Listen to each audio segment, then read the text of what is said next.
The Miami Dolphins are heading into Sunday's clash with the New England Patriots facing a cloud of uncertainty around their secondary. Starting cornerback Kendall Fuller is looking unlikely to suit up, leaving fans and analysts alike wondering who will step into his spot in those crucial nickel defense situations. With the stakes high and a condensed schedule looming, every decision here feels magnified. Last weekend's win over the Las Vegas Raiders, a 34-19 showing that had its own ups and downs, might have offered some clues. In that game, rookie free agent Storm Duck took on a significant role, playing in more than half of the defensive snaps, while Cam Smith, a second-round pick from the 2023 draft, saw limited action. Duck logged 36 snaps out of 65, compared to Smith's meager 8. This leaves us asking, what's the strategy here? Why does a rookie free agent seem to have the edge over a highly touted second-rounder? When the Dolphins lined up in their 4 defensive back sets, Kader Kohou moved to the outside opposite Jalen Ramsey. But when it came time to deploy the nickel, it was Duck who got the call. So, does this mean Duck has officially leapfrogged Smith on the depth chart? Not so fast, according to head coach Mike Mcdaniel. After the team's Wednesday walkthrough, Mcdaniel made it clear this isn't about Duck being definitively ahead of Smith. Instead, the choice to play Duck over Smith in Vegas was driven by something else entirely: matchups, assignments, and perhaps a bit of trust in the moment. Look, it's not about crowning anybody, Mcdaniel explained. It would be wrong to say one of those guys is ahead. It's situational. It's about what fits in that week. And honestly, I've been really happy with Cam's development over the last month. If he's ready and he shows us that he's the better option this time, we'll adjust.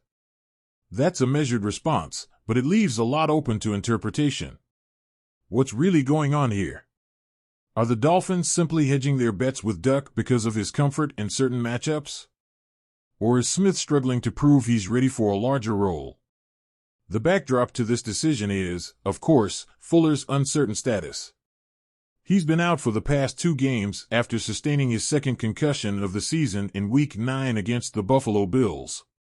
And now, with a quick turnaround ahead, the Dolphins are slated for a Thanksgiving night game against Green Bay. It's hard to see Fuller returning anytime soon.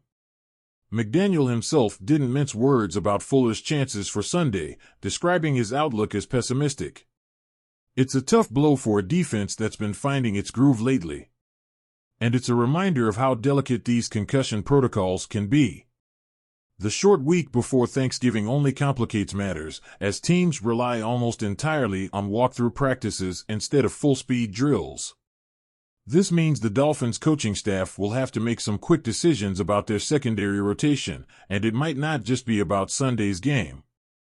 These next 2 matchups could go a long way in determining how Miami manages its depth for the rest of the season.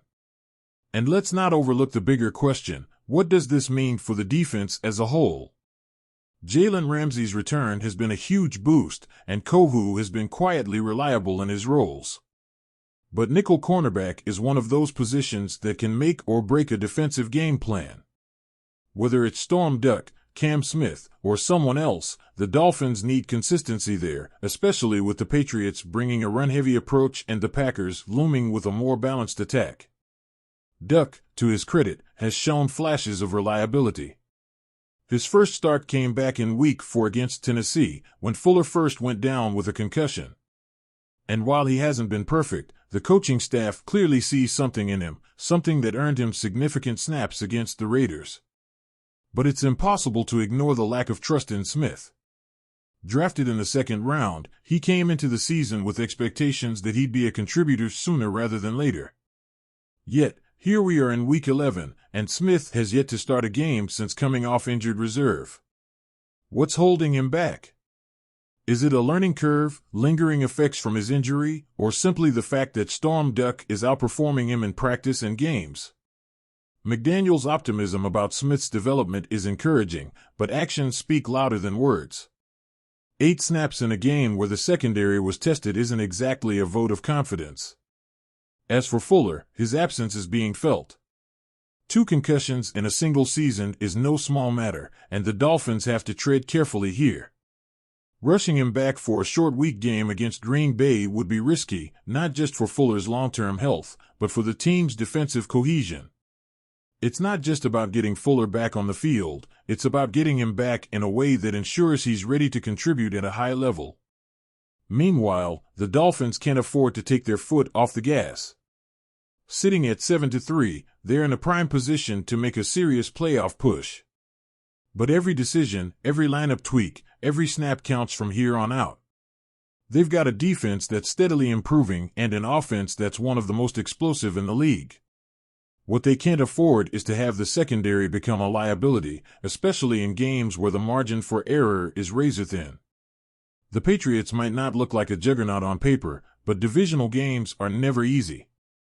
And then there's Green Bay, a team that's been unpredictable but capable of catching opponents off guard. So, what's the move? Do you ride with Duck, trusting that he'll hold his own under the bright lights? Or do you roll the dice on Smith, hoping the rookie can step up when it matters most?